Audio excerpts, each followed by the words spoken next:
எப்படி வந்து க்ராப் பண்ணுறது, ரெக்கார்டை வந்து அதில் ஆட் பண்ணுறது, அப்புறம் ஹைலைட்டர்ஸை எந்தெந்த மாதிரி நீங்கள் கொடுக்குறீங்கிறத பார்க்கணும். ஒரு வீடியோ மேக் பண்ணுறது கூட தான். ஹாய் தமிழ் வல்லுவன் குரு சேனல் சப்ஸ்கிரைபர்ஸ் எல்லாத்துக்கும் ஃபர்ஸ்ட் ஆஃப் ஆல் வணக்கம். இன்றைக்கி நம்ம என்ன வீடியோ பார்க்க போகிறோம் அப்படின்னா கெயின் மாஸ்டர் பற்றி தான். அதில் அடுத்தடுத்து நம்ம பார்த்தீங்கன்னா கெயின் மாஸ்டர் பற்றின டுட்டோரியல் 2 பார்ட் பார்த்துருக்கோம். அதில் எப்படி ஒரு வீடியோ வந்து நம்ம எப்படி வெட்டுறது, எப்படி ஒட்டுறதுன்றதை பார்த்துருக்கோம். இட் மீன்ஸ் எப்படி வந்து க்ராப் பண்ணுறது, எப்படி வந்து ஆடியோ வந்து நம்ம அதில் ஜாயின் பண்ணுறது, எப்படி உங்களோட ஓன் வாய்ஸ் வந்து ரெக்கார்டை வந்து அதில் ஆட் பண்ணுறது அப்படின்றத பார்த்துருக்கோம். அந்த வீடியோக்கள் நீங்கள் பார்க்கணுன்னா கண்டிப்பாக இதோட எண்டு கார்ட்லேயும் டிஸ்கிரிப்ஷன்லேயும் லிங்க் கொடுக்குறேன், கண்டிப்பாக போய் பாருங்கள். இன்றைக்கான வீடியோ நம்ம என்ன பார்க்க போகிறோம் அப்படின்னா, ஒரு இமேஜ் வச்சு எப்படி ஒரு வீடியோ நீங்கள் கெயின் மாஸ்டரில் எடிட் பண்ணுறது, அந்த இமேஜில் நீங்கள் கொடுக்கக்கூடிய ஒரு ஹைலைட்டர்ஸை எந்தெந்த மாதிரி நீங்கள் கொடுக்குறீங்கிறத பார்க்க போகிறோம். அதுக்கு முன்னாடி நம்ம சேனலை நீங்கள் சப்ஸ்கிரைப் பண்ணலாம், கண்டிப்பாக சப்ஸ்கிரைப் பண்ணிக்கங்க. பெல் பட்டன் கிளிக் பண்ணி ஆல்ன்ற ஆப்ஷன் கொடுங்க. நம்மளோட வீடியோக்குள் அடுத்தடுத்து உங்களை வந்து சேரும், ரொம்ப யூஸ்ஃபுல்லாகவும் இருக்கும். ஓகே, வாங்க வீடியோக்குள்ளே போகலாம். கெயின் மாஸ்டர் ஆப் ஓப்பன் பண்ணிங்கன்னா அது சர்ஃபேஸ் இப்படி தான் இருக்குது. ஸோ ப்ளஸ் ஐக்கான் கொடுக்குறோம். ப்ளஸ் ஐக்கான் கிளிக் பண்ணோட 16:9 தான் நம்ம யூடியூப் வீடியோவோட அனைத்து வீடியோக்களும் உள்ள ஃபார்மேட்டு. ஸோ நம்ம இதை கொடுத்துருக்கோம். இப்போ இதில் பிளாங்காக இருக்கிறதுல ஒரு இமேஜை வந்து நம்ம அப்லோட் பண்ணணும். இப்போ நிறைய வீடியோஸ் பார்த்துருப்பீங்க, வரிசையாக இமேஜை வச்சு அவங்க வந்து பேசி போட்டிருப்பாங்க. ஸோ அந்த இமேஜெல்லாம் வச்சு எப்படி வீடியோவாக மேக் பண்ணுறோம், அந்த இமேஜில் ஒரு குறிப்பிட்ட வார்த்தைகளை மட்டும் இந்த வார்த்தை தான் அப்படின்னு சொல்லி சுட்டி காட்டுறதுக்கு ஒரு பாக்ஸ் போட்டிருப்போம், இல்லை ஒரு வட்டம் போட்டிருப்போம், இல்லை ஏரோ மார்க் போட்டிருப்போம். அதெல்லாம் எப்படி போட்டிருக்காங்கன்றதை பார்க்கலாம் வாங்க. அதுக்கு முன்னாடி ஒரு இமேஜ் எடுத்துக்குவோம். இப்போ நான் இதில் இருக்க இமேஜை தான் சூஸ் பண்ண போகிறேன். ஃபார் எக்ஸாம்பிள் ஃபஸ்ட்டு இந்த இமேஜ் சூஸ் பண்ணிக்குவோம். இந்த இமேஜ் இங்கே வந்துருச்சு. நெக்ஸ்ட்டு நம்ம இந்த இமேஜ் சூஸ் பண்ணிக்குவோம். ஸோ இந்த இமேஜ் இங்கே வந்துருச்சு. ஓகே, இப்போ 2 இமேஜ் வச்சு நம்ம சூஸ் பண்ணி காமிப்போம். இப்போ ஃபஸ்ட் இமேஜ் இதுதான், செகண்ட் இமேஜ். இந்த 2 இமேஜுக்கு என்ன வித்தியாசம்னு உங்களுக்கு தெரியுதுங்களா? ஆக்சுவலாக இது வந்து ஒரு வியூஸ்க்காக நான் எடுத்த இமேஜ் தான். இந்த இமேஜ் பாருங்கள். இப்போ இதை நம்ம டியூரேஷன் வந்து ஒரு 5 நிமிஷம் நம்ம பேசுகிறோம் அப்படின்னா, இந்த இமேஜ் வந்து 5 நிமிஷம் வரணும் அப்படின்னா என்ன பண்ணணும் அப்படின்னா, இப்போ பாருங்கள் மேலே செகண்ட்ஸ் தெரிய பாருங்கள். 7 செகண்ட் வரையும் நகர்த்திருக்கேன், 10 செகண்ட் வரையும் நகர்த்திருக்கேன், 15 செகண்ட். இப்படி நம்ம வந்து டியூரேஷன் நகர்த்திங்கன்னா இப்போ வந்து இந்த இமேஜ் மட்டும் 30 செகண்ட்ஸ் வர மாதிரி வச்சுருக்கேன். அடுத்த இமேஜ் அதே மாதிரி நீங்கள் ஒரு 20 செகண்ட் வர மாதிரி வச்சுக்கணும் அப்படின்னா, இப்போ பாருங்கள் 30 + 20 50 செகண்ட்ஸ் வர மாதிரி நான் வச்சுட்டேன்னா இப்போ 49.5 வந்துருச்சு, 49.7 வந்துருச்சு. ஸோ இப்போ 50 செகண்ட்ஸ்க்கு இந்த 2 இமேஜ் வச்சுருக்கோம். ஓகே, இந்த இமேஜுக்கும் இந்த இமேஜுக்கும் பாருங்கள் வித்தியாசம் தெரியும்.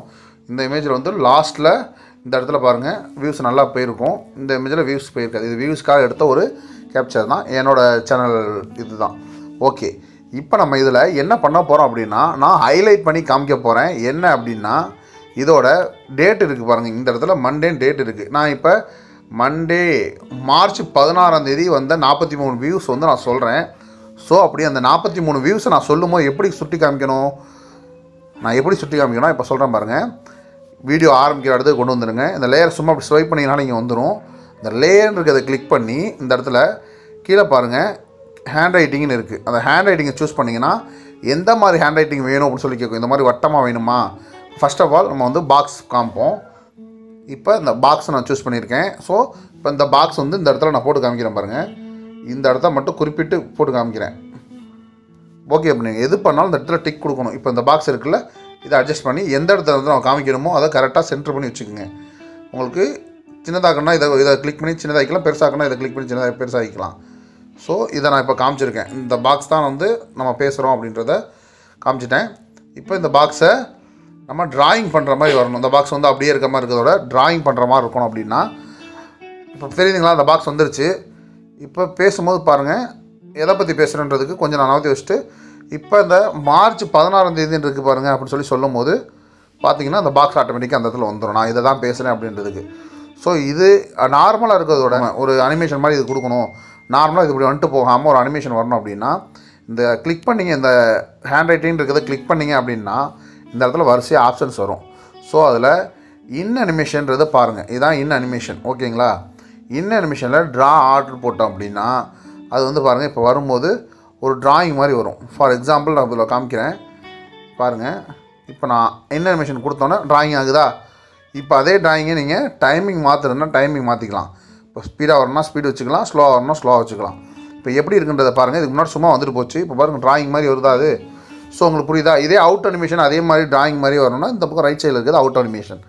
அவுட் அனிமேஷனில் எரேஷன் ஆர்டர் அப்படின்னு சொல்லி கொடுத்துட்டோம். இப்போ பாருங்கள் அதே மாதிரி எரேஷ் ஆகுது தெரியுதா? எரேஷன் ஸ்ட்ரோக் அப்படின்னா ஸ்ட்ரோக் மாதிரி ஆகும்.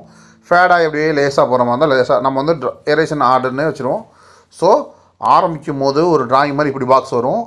அதே போல் க்ளோஸ் பண்ணும்போது திரும்ப அந்த ரைட் சைட்லேருந்து க்ளோஸ் ஆகும். ஓகேங்களா? இப்போ இது முடிஞ்சிருச்சு. அடுத்ததாக நம்ம ஒரு சர்க்கிள் போட்டு காமிப்போம். எந்த இடத்துல எனக்கு வியூஸு 519 வியூஸ் வந்துருக்கு இந்த இடத்துல வந்து நான் சொல்லும் போது மக்களுக்கு புரியணுன்றதுக்காக என்ன பண்ண போகிறேன்னா சர்க்கிள் பண்ண போகிறேன். அதுக்கும் அந்த லேயரை கிளிக் பண்ணுறோம், ஹேண்ட் ரைட்டிங்கை சூஸ் பண்ணுறோம், இந்த இடத்துல பாக்ஸ் இருக்கிறத கிளிக் பண்ணி சர்க்கிள் வச்சுக்கிறோம். இப்போ சர்க்கிளில் இந்த இடத்துல காமிக்கிறேன் கரெக்டாக நான். சரிங்களா? இப்போ வந்து எனக்கு வந்து கை பெருசு அப்படின்றனால ஒரு இடத்துல போட்டுட்டு டிக் கொடுத்துக்கிறேன். டிக்கு கொடுத்ததுக்கப்புறம் இதை நான் அட்ஜஸ்ட் பண்ணுறேன். இதை கிளிக் பண்ணிங்க அப்படின்னா எல்லாம் வரும். ஸோ இங்கே பாருங்கள், இப்போ அட்ஜஸ்ட் பண்ணி கரெக்டாக வந்து சின்னதாகிக்கிறேன். எந்த இடத்துல வந்து சின்னதாகணுமோ அந்த இடத்துல வந்து சின்னதாகிக்கிறேன். இந்த சர்க்கிளும் அதே மாதிரி தான். இப்போ பாருங்கள், இது முடிஞ்சதுக்கப்புறம் அந்த சர்க்கிள் ஆட்டோமேட்டிக்காக 519 வியூஸ்னும் போது அது ஆரம்பிக்கும். ஸோ அது ப்ளைனாக அப்படி ஆரம்பிக்கிறதோட இதுக்கு ஒரு அனிமேஷன் கொடுக்குறோம். ஸோ இதுக்கு எந்த மாதிரி கொடுக்கலாம், இதுக்கு வேறு மாதிரி கொடுக்கலாம் பாருங்கள். இப்படி மேலேருந்து கீழே வந்து கரெக்டாக அந்த ரிங்கில் வந்து உட்கார மாதிரி. இதை ஸ்பீடாக வரணும் அப்படின்னா ஸ்பீடாக வச்சோம்னா ஸ்பீடாக வரும், ஸ்லோவாக வச்சோம்னா ரொம்ப ஸ்லோவாக வரும். பார்த்துங்க, டக்குன்னு வந்துருச்சா? இப்போ ஸ்பீடு இது ஸ்லோ. ஓகேங்களா? புரியுதுங்களா? ஸோ நம்ம எவ்வளோ வேகமாக வரணுமோ அவ்வளோ வேகமாக வச்சுக்கலாம். நம்ம இப்போ வந்து நார்மலாகவே வச்சுக்குவோம். ரொம்ப ஸ்பீடாக வேணாம், ரொம்ப ஸ்லோவாக வேணாம். ஓகே, இப்போ வந்து அடுத்த நான் பேச ஆரம்பிக்கும் போது அந்த 519 வியூஸ் நான் அதை குறிக்கும் போது அந்த இடத்துல வந்து ரவுண்டு காமிச்சிருச்சு. அதே போல் அவுட் அனிமேஷனும் மேலே போகிற மாதிரி வச்சுக்குவோம். அவுட் அனிமேஷன் இந்த ரைட் சைடில் இருக்கிறது கிளிக் பண்ணணும். ஆல்ரெடி சொல்லிட்டேன்னு நினைக்கிறேன். ஓகே, இப்போ போயிடுச்சு. ரெண்டாவதாக நம்ம அடுத்த பேசும்போது நம்ம என்ன பண்ணுறோம், நான் எவ்வளோ வியூஸ் எத்தனை நாள் வியூஸ் சொல்கிறேன் அப்படின்னு சொல்லி லைஃப் டைம் அப்படின்றது அதை காமிக்கிறேன். ஸோ அந்த லைஃப் டைம் காமிக்கிறதுக்கு என்ன பண்ணலாம், இப்போ சர்க்கிள் பார்த்துட்டோம், பாக்ஸ் பார்த்துட்டோம், இப்போ ஏரோ மார்க் பற்றி பார்ப்போம். இந்த ஏரோ மார்க்கு இங்கே இருக்குது பாருங்கள். இந்த இப்போ வந்து வட்டம் சூஸ் பண்ணோம், பாக்ஸ் சூஸ் பண்ணோம். இந்த ஏரோ மார்க்கை சூஸ் பண்ணி நீங்கள் லெஃப்ட் சைட்லேருந்து சூஸ் பண்ணதுக்கப்புறம் இங்கே பாருங்கள், உங்கள் ரைட் சைடில் கையை வச்சு லெஃப்ட் சைடில் ஏரோ மார்க் காமிக்கிறோன்னா இப்படி போடணும். இல்லை லெஃப்ட்லேருந்து ரைட்டில் காமிக்கணும்னா இங்கே லெஃப்ட்டில் கையை வச்சு ரைட்டில் கொண்டு வந்தீங்கன்னா அப்படி ஏரோ மார்க் இப்படி காமிக்கும். சரிங்களா? இப்போ இந்த ஏரோ மார்க்கு கொஞ்சம் மேலே கீழே இருக்குது, அப்படி அட்ஜஸ்ட் பண்ணணும் அப்படின்னா இதை கிளிக் பண்ணி மேலே கீழே நீங்கள் மாற்றிக்கலாம். புரியுதுங்களா? உங்களுக்கு எப்படி வேணுமோ நான் 2 சைடும் போட்டு காமிச்சிட்டேன். உங்களுக்கு எப்படி வேணுமோ அப்படி வச்சுக்கலாம். 2 சைடு அனிமேஷன் கொடுக்குறேன் பாருங்கள். அனிமேஷன் அதாவது ஒரு வரைகிற மாதிரி, டக்கு நம்ம இதை பற்றி பேச வரோம் அப்படின்னா இப்படி வர்ற மாதிரி இருக்கணும், வரைகிற மாதிரி இருக்கணும். ஃபார் எக்ஸாம்பிள் இப்போ பாருங்கள், வரிசையாக வருது. இப்போ நான் ஸ்டார்டிங்கில் அந்த மார்ச் 16ஆம் தேதி 43 வியூஸ் வந்ததை பற்றி பேசுகிறேன். அடுத்து மொத்தமாக 519 வியூஸ் வந்துருக்குன்றதை பற்றி பேசுகிறேன். ஸோ அந்த இடத்துல ரிங்கு வந்துருச்சு. அடுத்து இதை பாருங்கள், லைஃப் டைம் வியூன்னு சொல்கிறேன். கரெக்டாக ஏரோ மார்க் நமக்கு காமிக்குது. ஸோ இப்போ உங்களுக்கு புரியும், நம்ம வந்து எதை நம்ம பேசணும்னு நினைக்கிறோமோ அந்தந்த வார்த்தைகளுக்கு ஹைலைட் பண்ணி காமிக்கிற மாதிரி ஒரு பாக்ஸ் போட்டு, ஒரு சர்க்கிள் போட்டு, ஒரு ஏரோ மார்க் போட்டு காமிக்கிறோம். இதே நீங்கள் உங்கள்கிட்ட டவுன்லோட் பண்ணி வச்சுருக்கீங்க, ஒரு ஏரோ மார்க்கோ ஒரு சர்க்கிளோ நீங்கள் டவுன்லோட் பண்ணி வச்சுருக்கீங்க அப்படின்னா அதையும் நார்மலாக ஒரு பிக்சர் மாதிரி கொண்டு வந்து வச்சுட்டு நீங்கள் அதை பிளிங்க் பண்ணுறதுனா பிளிங்க் பண்ணலாம், ஓவரால் அனிமேஷன் கொடுத்து. இல்லை அதை வந்து நமக்கு வந்து சுற்றி இந்த டிராயிங் மாதிரி வரணும் அப்படின்னா டிராயிங் மாதிரி வர வைக்கலாம். அது உங்களோட தனிப்பட்ட பிரியம். உங்களுக்கு இன்றைக்கி நான் சொன்ன வீடியோ தெளிவாக புரிஞ்சிருக்குன்னு நான் நம்புகிறேன். இதுதான் ஒரு வீடியோ மேக் பண்ணுறது. இப்போ 2 பிக்சரை வச்சு ஒரு வீடியோ மேக் பண்ணிட்டோம். இப்போ அவ்வளோதான், இந்த பிக்சர் ஓடிட்டு இருக்குது. அடுத்த பிக்சர் ஆட்டோமேட்டிக்காக வரும் பாருங்கள். இது முடிஞ்சிருச்சு அப்படின்னா அடுத்த பிக்சர் ஆட்டோமேட்டிக்காக இது கூட கண்டினியூஸாகவே வரும். பார்த்தீங்கன்னா இது ஒரு ஃபோட்டோனே சொல்ல மாட்டீங்க, அடுத்த பிக்சர் இதே இடத்துல கரெக்டாக கண்டினியூவாக வரும். பாருங்கள், இப்போ வந்து பிக்சர் சேஞ்ச் ஆகிருக்கு, தெரியுதுங்களா? இப்படி தான் வந்து நம்ம 2 பிக்சர் ஆட் பண்ணி ஒரு வீடியோ மேக் பண்ணுறது இப்படி தான். அதை நம்ம ஒரு விஷயத்தை ஹைலைட் பண்ணி காமிக்கிறதும் அப்படி தான். சரிங்களா நண்பர்களே? இன்றைக்கான வீடியோ உங்களுக்கு தெளிவாக பர்ஃபெக்டாக புரிஞ்சுருக்குன்னு நான் நம்புகிறேன். இந்த வீடியோக்களில் எதுவும் சந்தேகம் இருந்தால் கண்டிப்பாக என்னோடய கமெண்ட் செக்ஷனில் கேளுங்க, நான் பதில் கொடுக்க தயாராக இருக்கேன். இன்னும் கெயின் மாஸ்டர் பற்றின நிறைய டிப்ஸ் அண்ட் ட்ரிக்ஸை வந்து நிறைய சொல்லி கொடுத்துக்கிட்டே இருக்க போகிறேன். ஆல்ரெடி நான் 2 வீடியோ போட பார்த்துட்டு ஃப்ரெண்ட்ஸ், நம்ம நண்பர்கள் அனைவரும் வந்து என்கிட்ட டவுட்டு கேட்டு அடுத்து போடுங்கன்னு சொன்ன காரணத்தினால தான் திரும்ப நம்ம இந்த கெயின் மாஸ்டர் பற்றின வீடியோக்கள் பார்ட் 3 வந்து ரெடி பண்ணியிருக்கோம். மேலும் பார்ட் 4 பார்ட் 5 வந்து கெயின் மாஸ்டரில் அனைத்தையும் ஸ்டெப் பை ஸ்டெப்பாக உங்களுக்கு நான் சொல்லித்தர தயாராக இருக்கேன். நன்றி நண்பர்களே, தேங்க்ஸ் ஃபார் வாட்சிங். ஹாய் வியூவர்ஸ், சப்ஸ்கிரைப் பண்ணுங்க, கீழே உள்ள பெல் ஐகானை கிளிக் பண்ணுங்க, வர வீடியோஸை சந்தோஷமா பாருங்க.